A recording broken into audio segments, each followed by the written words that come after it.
12월 29일 주간시 일정입니다. 자, 이번 주 글로벌 증시는 산타데리를 기대했지만 초인종을 누른 건 사탄이었습니다.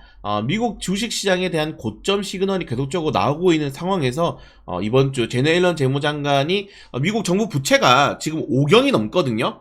이거 부채 한도 이제 상향 안 하면은 결국에는 정부의 셧다운이 일어날 것이다. 빨리 부채 상향해야 된다라고 이야기가 나왔고, 결국 부채 한도를 상향할 겁니다. 자, 그렇게 되면은 제넷 옐런 재무장관이 또 기분 좋게 중단기 국채금리를 찍어내겠죠. 국채금리를 찍어내면서 이자가 더 늘어날 수밖에 없기 때문에 주식시장에 들어갔던 자금들이 조금 안전자산으로 좀 쏠릴 가능성이 크다 라고 좀 생각을 하시면 될 것 같아요. 그래서 자산 이동이 나올 가능성이 굉장히 높은 상황입니다. 여기에 미국의 내년 금리 기조가 2회 정도기 때문에 그동안 좀 탄력이 나왔었던 러셀이라든가 중소형 업종들에 대한 투자, 성장주에 대한 투자도 좀 둔화가 될 수 있다는 우려가 나오고 있는 거죠. 그렇기 때문에 미국 증시 시장에 대한 고점 시그널이 결국 다른 나라 국가들로 파생이 되고 있는 상황에서 트럼프 대통령의 취임이 얼마 또 남지 않은 상황이다. 이런 것들을 본다면은 아마 1월 중순까지는 단계적인 조정이 좀 미국 주식도 나올 가능성도 높다고 생각을 하고 있습니다. 일단은 뉴욕 증시 같은 경우에는 일단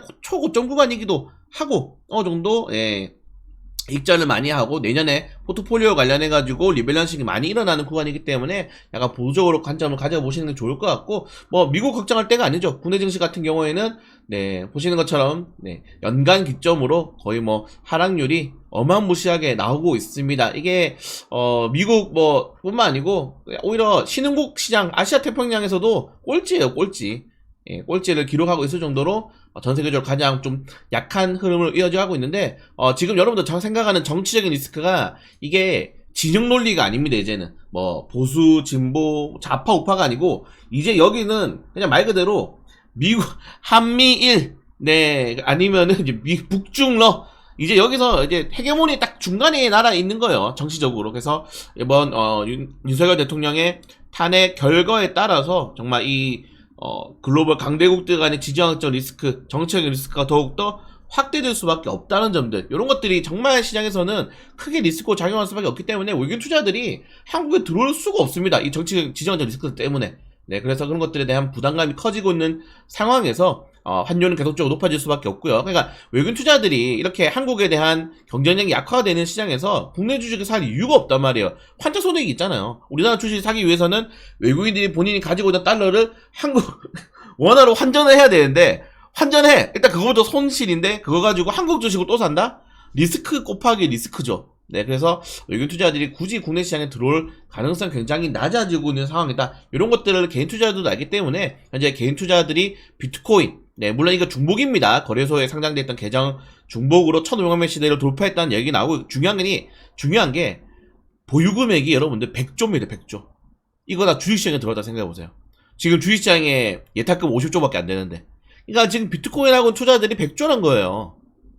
주식시장을 뛰어넘었죠, 사실상. 주식시장 1거래대금 15조밖에 안 되는데, 그렇기 때문에 거래액도 이미 주식시장을 뛰어넘은 상황이 비트코인 쪽으로 가고 있다는 점도. 다만 비트코인과 아까 말씀드린 미국 국채금리는 전혀 정반대 성격을 가지고 있는 상황에서 이제 국채금리가 좀 강세가 나왔기 때문에 코인이 좀 조정이 나올 수 있다는 점도 여러분들 명심하셔야 됩니다. 그러니까 국채금리는 굉장히 안전적인 자산, 그리고 비트코인 같은 경우는 초위험 자산이죠. 그렇기 때문에 투자자들 좀 성향에 따라서 자산이 이동할 수 있다는 점들을 좀 잘 체크하시면 될 것 같고, 자, 아무튼 이런 내용이 있는 상황에서 저는 이제 내년에 시장에 반등이 나오려면은 결국에는 여러분들 미우나 공우나 실으나 결국에는 삼성전자가 이끌어야 되지 않나, 좀 그렇게 좀 말씀을 드리고 싶어요.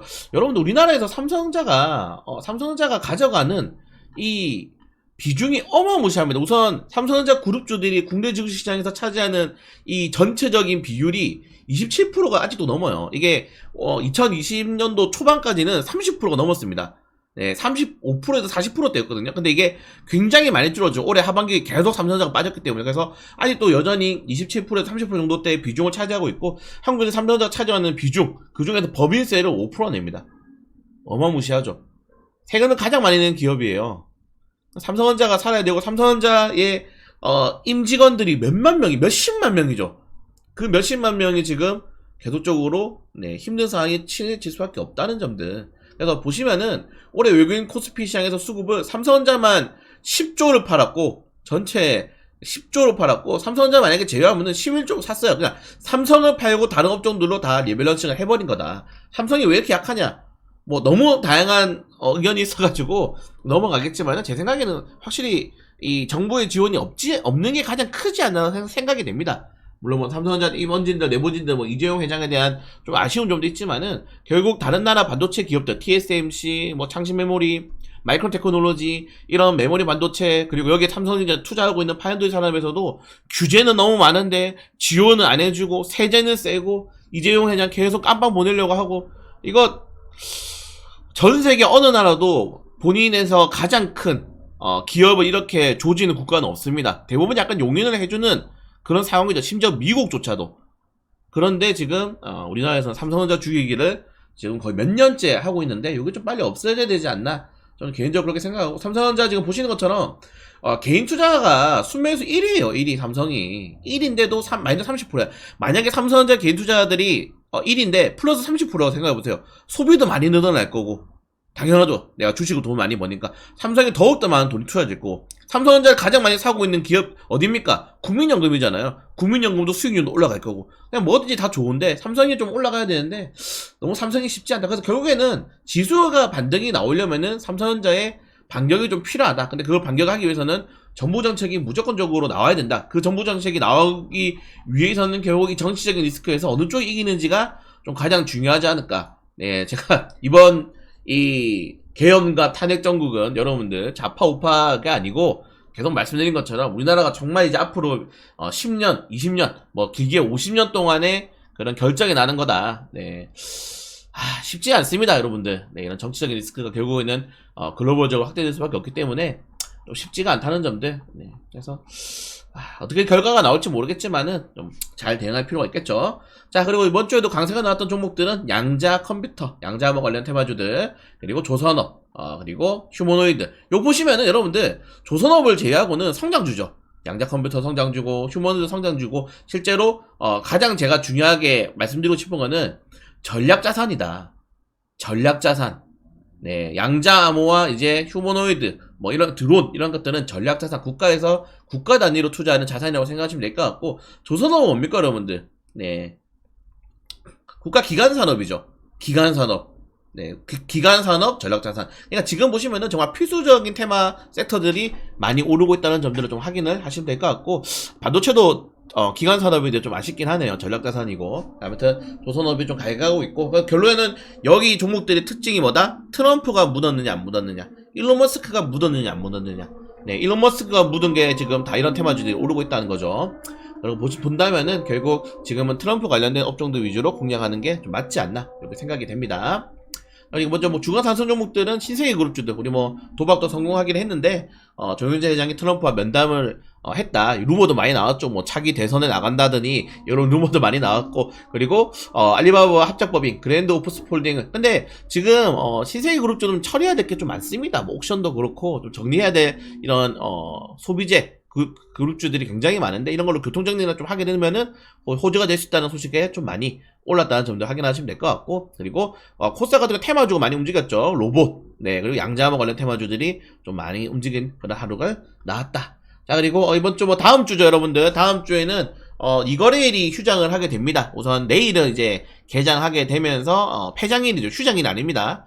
내일은 개장하게 되면서 국회 본회의가 개최가 되고요. 그리고 부산 디지털 자산거래소 비단, 요거 좀 재밌어요. 네, 이 비단이 굉장히 재밌는데 정말 모든 상품들을 다 쪼개서 팔 수 있게 만든다고 합니다. 이게 재밌더라고요. 보시면은 네, 지금 이제 어떻게 보면 이제 새로운 블록체인인데 원자재, 귀금속까지 모든 가치를 가진 상품에 대해서 토큰화 거래를 만들고 이제 그걸 테스트베드로 만드는 게 이번에 비단입니다. 그래서 귀금속도 팔아요. 귀금속. 우리 옛날에 뭐 비단 파는 것처럼 진짜 그래가지고 이런 것도 다 토큰화를 만들어가지고 이제 쪼개기 거래를 한다는 거죠. 쪼개기 거래를 할 수 있다고 하는 거기 때문에 새로운 좀 자산이 될 수 있지 않을까 생각이 되는데, 일단은 시범 운영 이후에 좀 결과 봐야 될 필요가 있을 것 같고요. 그리고 자, 31일 날은 드디어 정말 고생이 많았던 올해가 끝나갑니다. 네, 올해가 끝나간다. 그래서 화요일날, 수요일날은 휴장일이라고 생각을 하시면 될 것 같습니다.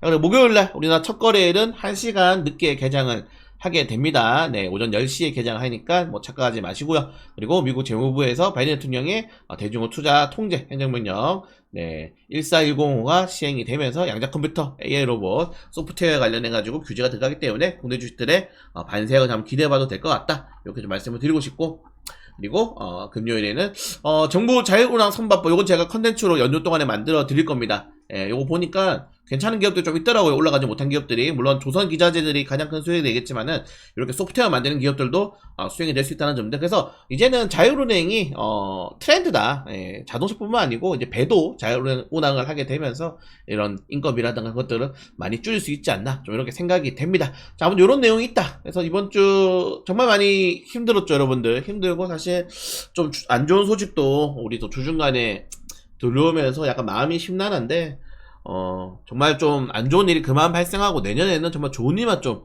있었으면 합니다. 개인적으로도 그렇고, 여러분들도 남은 주말 좀 잘 보내시고, 저도 내일 또 장전 시황, 장전 라이브 방송으로 뵙도록 하겠습니다.